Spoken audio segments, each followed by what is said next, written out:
reitora da PUC de São Paulo foi impedida de entrar na sala da reitoria por um grupo de estudantes em greve na manhã desta sexta-feira.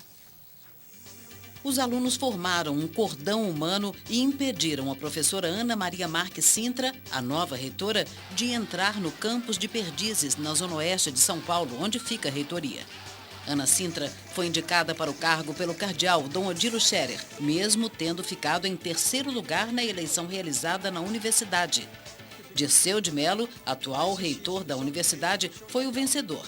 Por causa da nomeação da professora, estudantes e docentes estão em greve desde o último dia 13. O estudante João Paulo Guedes Meira foi condenado a 32 anos e 6 meses de prisão por ter provocado o acidente de trânsito que matou 3 pessoas da mesma família há 5 anos na Paraíba. O condenado só poderá recorrer para cumprir parte da sentença em regime semiaberto após cumprir 15 anos de reclusão. João Paulo passou 4 anos foragido antes de se entregar à Justiça Paraibana em dezembro de 2011. Desde então, estava preso. O contraventor Carlinhos Cachoeira recebeu alta hoje no Instituto Neurológico de Goiânia, onde estava internado desde domingo com sintomas de transtornos, depressão e estresse. Ao deixar o hospital, Cachoeira afirmou que está bem e que pretende oficializar o casamento com sua mulher, Andressa. Cachoeira saiu da prisão na semana passada. Ele estava preso desde 29 de fevereiro, quando a Polícia Federal deflagrou a Operação Monte Carlo. Ele é acusado de comandar um esquema de jogos ilegais e corrupção. Bom, vocês falam rapidamente sobre a PUC, é isso? Não, só uma coisa simples, quer dizer, esse pessoal precisa aprender que não dá mais para essa história de fazer lista tríplice e, além do que, a reitora tinha se comprometido a só aceitar se fosse a primeira colocada, né, na votação, e aí depois escolher o terceiro colocado. Você não pode fazer arremedo de democracia. Se você fez a democracia e os estudantes passaram a ter voz ativa e tal, tem que respeitar isso, e aí não tem mais crise, né? Mas aí o Dom Scherer quer fazer valer os poderes da hierarquia da igreja, não vai dar certo. Glenda. Ainda mais numa instituição educacional, né? Como é que você vai aprender a lidar com essas coisas? CPI do Cachoeira, Mensalão e agora a Operação Porto Seguro. Essa relação perigosa entre o público e o privado tem levado a uma sucessão de escândalos no Brasil. O corrupto parece querer sempre mais, além de acreditar que nunca será desmascarado. O que é corrupção? Corrupção? É apoderar-se do alheio. Eu acho que quando as pessoas cometem um roubo. Quando alguém lesa você, rouba do governo. A palavra corrupção vem do latim corruptus, que significa quebrando em pedaços. A corrupção se traduz em várias modalidades de crimes: desvio e lavagem de dinheiro, superfaturamento de contratos, tráfico de influência e nepotismo, entre outros. Para o coordenador do Núcleo de Psiquiatria Forense do Hospital das Clínicas, o corrupto é sempre motivado pelo lucro. Quando o sujeito está ganhando milhões, às vezes ele fala assim, não, eu estava roubando mesmo. Ele sabe que estava errado, mas o volume é tanto que ele fala, vale a pena. E para a população, quem é corrupto? Eu acho que é os grandão. Os políticos se escondem. Quando a gente fala de corrupção no Brasil, é comum ligar a palavra à política, mas não é só isso. O desejo de obter vantagem em tudo, mesmo naquilo que parece ter uma importância menor, também é uma forma de uso ilegal do poder. É corrupção. Não cometi tráfico de influência nem qualquer ato de corrupção, garante Rosmary Noronha em reportagem publicada hoje no jornal Folha de São Paulo. A ex-chefe do gabinete da Presidência da República em São Paulo mandava e-mails negociando cargos para os irmãos Paulo e Rubens Vieira nas agências reguladoras, para a filha Mirelle e também para o marido, que teria usado um diploma falso para conseguir um cargo na seguradora do Banco do Brasil. Os salários dos irmãos Vieira e do marido passavam de R$20 mil. O da filha, R$9 mil. Para o historiador Marco Antônio Villa, quando o exemplo vem de cima, dos governantes, a corrupção se torna um ciclo e serve de incentivo e modelo para a sociedade. Imagina um jovem que vive numa região problemática e ele quer estudar, ele liga a televisão e vê denúncias sistemáticas de corrupção a todo momento. Ele vai falar, eu vou pro crime ou vou estudar? Outra característica do corrupto é a megalomania. A Operação Porto Seguro aponta que o ex-senador Gilberto Miranda, do PMDB do Amazonas, teria obtido pareceres na Advocacia Geral da União, que o autorizam a permanecer na Ilha das Cabras, em Ilhabela, litoral norte de São Paulo, onde ele erguia um imóvel avaliado em 2 bilhões de reais. Apesar do aspecto cultural do tão famoso jeitinho brasileiro e da histórica impunidade no nosso país, o professor é otimista. Ele acredita que o exemplo do julgamento do Mensalão, que condenou os responsáveis, é um grande passo para a mudança. Um ex-ministro preso em regime fechado, uma dona de banco presa em regime fechado, um ex-presidente de partido também sendo preso, no caso em regime semiaberto. Ou seja, nós podemos mudar a história. E só muda a história da corrupção com punição. Os irmãos Paulo e Rubens Vieira conseguiram habeas corpus e devem ser soltos a qualquer momento. Eles deverão comparecer à justiça a cada 15 dias e não poderão sair do país. Paulo e Rubens foram presos há uma semana pela Polícia Federal, acusados de corrupção ativa, tráfico de influência e formação de quadrilha. É possível entender a cabeça do corrupto? Não sei se é possível entender a cabeça do corrupto, mas a corrupção é uma forma particular de exercer influência, né? Quer dizer, são interesses particulares que se sobrepõem aos interesses normalmente públicos ou geralmente públicos, em troca de algum tipo de recompensa ou de benefício. E a gente tem que sempre lembrar que tem o corrupto e o corruptor, porque, obviamente, é uma troca, não existiria a corrupção se alguém não estivesse interessado do outro lado. Então, é sempre um diálogo, né? Agora, vocês pensam que o corrupto, com relação a o que a matéria diz ali, que ele vai querendo sempre mais e tal, é como compulsão por compra, sabe? Pessoas que a pessoa que é viciada em alguma coisa, que já não teme, não se acovarda para entrar num lugar para comprar droga porque acha que não vai acontecer nada de tanto que quer aquela coisa?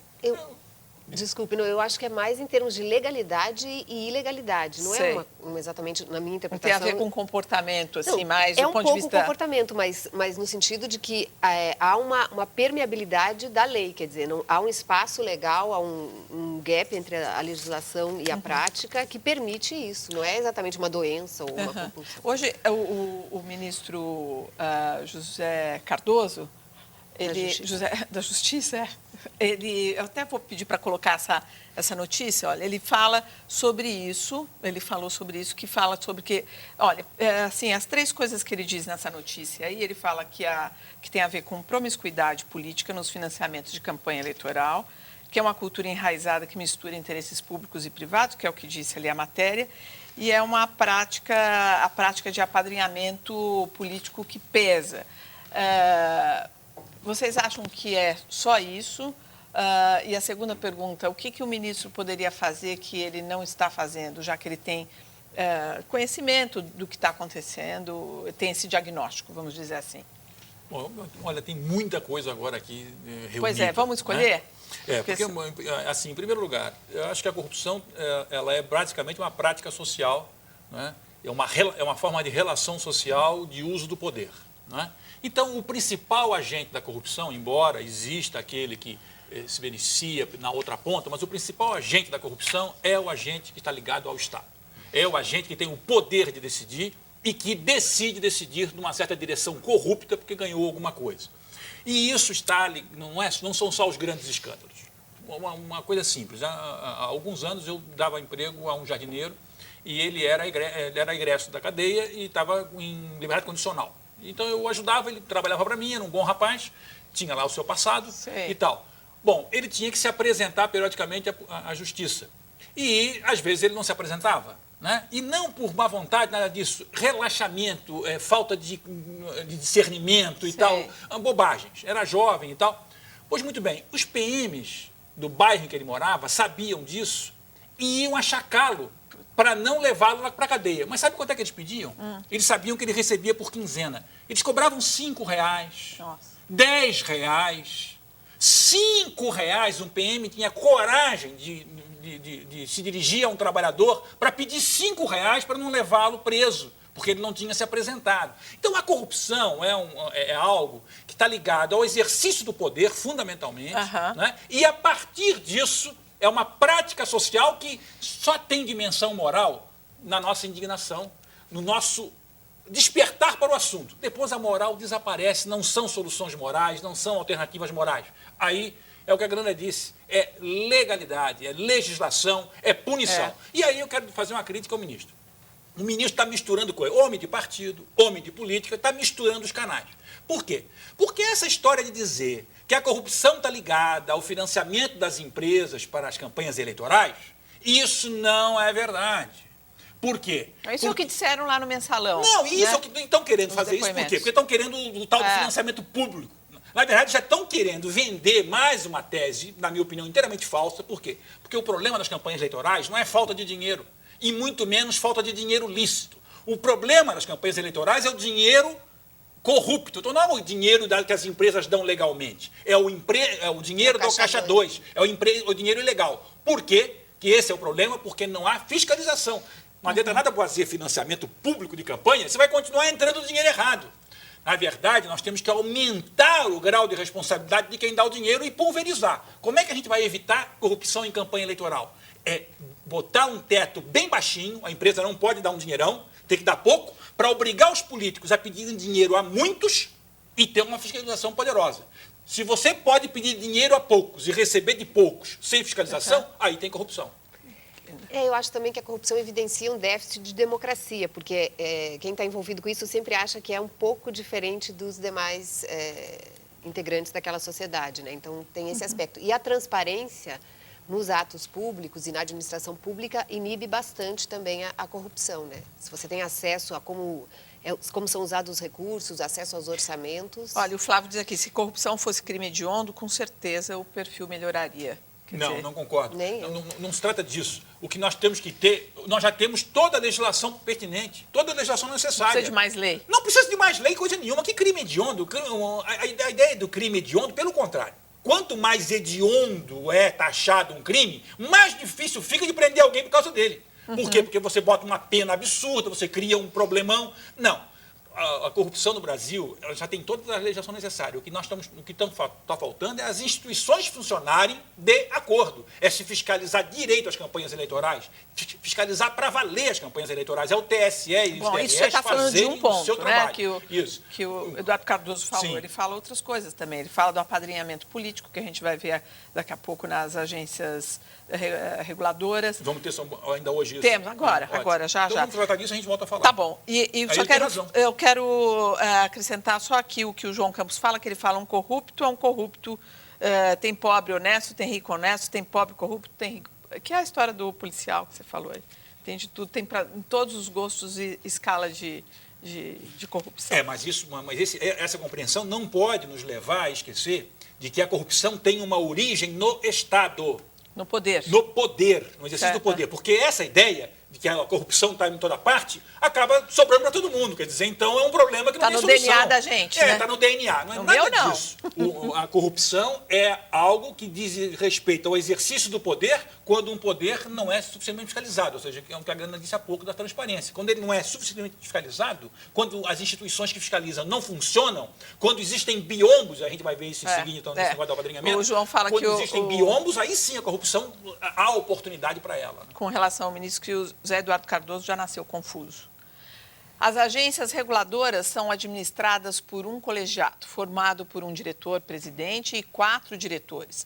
Todos são nomeados pelo Poder Executivo e precisam receber aprovação do Congresso. Veja alguns presidentes das agências. A Agência Nacional do Petróleo, a ANP, é desde este ano administrada por uma técnica do setor, a engenheira Magda Maria de Regina Chambriard. Ela fez carreira na Petrobras e já era diretora da agência antes de assumir o cargo. Ela substituiu o ex-deputado Haroldo Lima, do PCdoB. A presidente Dilma Rousseff enfrentou pressões do partido, que desejava indicar outro filiado, mas não cedeu e optou pela escolha técnica. A Agência Nacional de Energia Elétrica, a ANEEL, também tem um técnico como diretor-presidente. Nelson Ubner Moreira é engenheiro elétrico e ex-diretor da Companhia Energética de Brasília. Ele participou da equipe de transição do primeiro governo Lula e foi chefe de gabinete do Ministério das Minas e Energia quando a presidente Dilma era ministra. O mandato dele vence no ano que vem. Deputados da própria base do governo acusam Hübner de favorecer as empresas elétricas em detrimento dos consumidores. A CPI da energia elétrica descobriu em 2009 que a ANEEL sabia que as empresas cobravam, havia 7 anos, um valor indevido dos consumidores. Hübner teria se mostrado contrário em obrigar as empresas a devolver o dinheiro para os consumidores, o que ainda não aconteceu. A ANA, que cuida da água e do aproveitamento dos recursos hídricos do país, tem na presidência um estatístico, Vicente Andreu Gilo. Antes, ele tinha sido secretário nacional de Recursos Hídricos e Ambiente Urbano do Ministério do Meio Ambiente. Vicente Gilo foi presidente da Senasa, empresa de saneamento de Campinas, e secretário municipal de Planejamento e Meio Ambiente na administração do prefeito Hélio de Oliveira Santos, o doutor Hélio, cassado no ano passado. O motivo na cassação foram denúncias do Ministério Público de irregularidades na Senasa e em loteamentos imobiliários, entre outras. Vicente Andreu Gilo prestou depoimento no Ministério Público e não foi incluído no processo. Mas uma reportagem do jornal O Estado de São Paulo informa que o nome dele é citado na Operação Castelo de Areia, inquérito da Polícia Federal que investigou pagamentos de propinas pela construtora Camargo Correia. Vicente Gilo não teve ainda oportunidade de se defender. O inquérito foi suspenso pelo STJ, que considerou irregulares as provas obtidas pela Polícia Federal. É nessa agência das águas, a ANA, que estava alojado o Paulo Vieira, que é acusado pela Polícia Federal de ser o chefe do esquema de tráfico de influência no governo federal, desvendado pela Operação Porto Seguro. Eu quero só acrescentar algumas informações bem rapidinho aqui nessa matéria, que é o seguinte, olha, na Agência Nacional de Transportes Terrestres, o titular dessa agência é um assistente social. Ele é um assistente social e também a graduação dele é em comunicação. Ele é o Ivo Borges, que ele toca a Agência Nacional de Transportes. Na época, até o presidente da comissão, que era o Fernando Collor, falou que ele, apesar do extenso currículo, ele não tinha nenhuma experiência na área e tudo mais. Aí depois, na Agência Nacional da Aviação Civil, que a gente conhece bem do noticiário, é o Marcelo Pacheco. Ele é um servidor formado em Economia e Direito. Aí tem o presidente, o diretor que toca a Agência Nacional de Transportes Aquaviários, que é um economista, que é o Pedro Brito. Eu gostaria de começar, então, sabendo de vocês, se quanto que vocês veem que existe necessidade das pessoas que presidem essas agências, que tocam essas agências, eles tenham que ter uma formação que tenha afinidade ou que tenha alguma ligação com a natureza e com a vocação dessas agências reguladoras. Bom, essas agências, elas cumprem um papel super importante exatamente... Deveriam cumprir. Por essa missão de fiscalizar, regular e fazer, digamos assim, esse controle. Agora, eu acho, quer dizer, a gente não pode fazer muito esse antagonismo, na minha interpretação, entre o político e o técnico, como se o técnico fosse necessariamente melhor que o político ou fosse o contrário. Condição, quer dizer. Isso, exatamente. É importante que nesses cargos estejam pessoas qualificadas, capacitadas e, às vezes, em alguns casos, eu imagino que não precise ser alguém especificamente da área. Sei. Mas precisa ter conhecimentos capazes de lidar com aquelas situações, não necessariamente... precisa ser alguém com uma formação... Mas, por exemplo, Glenda, aqui na Agência Nacional de Transportes Terrestres, esse Ivo Borges Lima, além de ser assistente social, a experiência que ele tem na área, ele trabalhou na rodoviária de Brasília. Mas olha, eu te digo... Você acha que não há uma... Não, eu não acho que necessariamente há problema em nada disso, porque, veja, essas agências, elas têm corpos técnicos, né? Tem gente capacitada lá dentro, ou pelo menos deveria ter, e muitas delas têm, né? E elas têm rotinas estabelecidas. Uma pessoa com experiência no setor público, né? Com talento, dedicação, vontade de trabalho, ela consegue perfeitamente, rapidamente, se assenhorear do que é central, do que é importante e tocar. O problema não está tanto aí. Não é condição para a agência funcionar. É isso, eu não vejo como um problema nesse caso, então estou total acordo com a Glenda, quer dizer, não há, eu até sou bem radical nisso, quer dizer, a ideia de que tem que ser um técnico sempre me deixa um pouco avesso, quer dizer, essa é um pouco uma herança do regime militar. Quer dizer, a ideia os militares sempre se protegiam muito na ideia da técnica, da razão técnica. Na verdade, tudo isso é política. É que nós também aceitamos muito o amesquinhamento da política e aí consideramos que a política significa sempre algo errado. Não necessariamente. Agora, evidentemente, diante desse escândalo específico dos irmãos aí, da Rosemary e tal, é evidente que a coisa assume proporções, eu diria, inéditas. Por quê? Porque um dos irmãos, que agora não sei qual dos dois, o nome dele, mas isso a essa altura é muito pouco relevante. Né? Dos irmãos Vieira. Ele foi nomeado depois que o Senado o havia recusado. Quer dizer, veja bem, o Senado votou contra. Bom, o presidente, na época, o presidente Lula tinha que simplesmente ter providenciado outro nome. Passaram-se meses e enfiaram na pauta de volta e o Senado decidiu a arrepio do que tinha decidido. Isso não pode, era matéria vencida. Tanto que houve uma consulta, o Sarney foi interpelado como presidente do Senado. Olha, o que jamais uma que devemos ao Sarney. Como devemos ao Sarney nesse país. O Sarney mandou para a Comissão de Constituição e Justiça que devolveu dizendo, não é com a gente, isso aí é uma questão regimental, não é uma questão constitucional. Ou seja, tinha que ser resolvido dentro do Senado. E a oposição, diga-se de passagem, mais uma vez, quando as coisas ficam bem quentes mesmo, a chamada oposição sempre negocia e engole. Né? Engoliu o Cachoeira, a CPI do Cachoeira, e engoliu mais essa ainda antes. Né? De modo que é especialmente escandalosa a forma como esse rapaz chegou a esse lugar de importância e de destaque. Né? Agora, só para encerrar, qual a opinião de vocês sobre a presidente Dilma? Como ela está acompanhando toda essa confusão, esse entra-sai? Claro que tem ali, né, ela tem afastado, exonerado, pessoas e tudo mais, mas ela está, de alguma maneira, aliviada? Quer dizer, é gente que não é dela? Seria isso? Olha, em primeiro lugar, acho que realmente... estão me falando que o nosso tempo está em primeiro lugar, realmente reconhecer que a presidente Dilma está enfrentando as questões, está enfrentando os problemas, né? Não está com nenhum visível manto protetor sobre o que está acontecendo. Por outro lado, eu acho que ela se beneficia, evidentemente, muito de tudo isso, porque há sempre a impressão de que não é gente dela. E aí eu discordo um pouco. Eu acho que quando você entra nesse pacotão aí, ela foi candidata do Lula, ela é do PT, ela esteve 8 anos no governo Lula e está já, vai para 3 anos no governo dela, isso aí é um conjunto. Quer dizer, não dá para presidente, não dá para uma pessoa bem informada achar que a presidente não tem nada a ver com isso.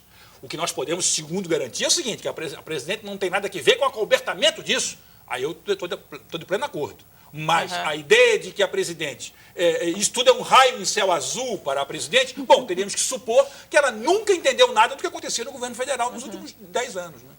A seguir, PIB do terceiro trimestre no Brasil decepciona.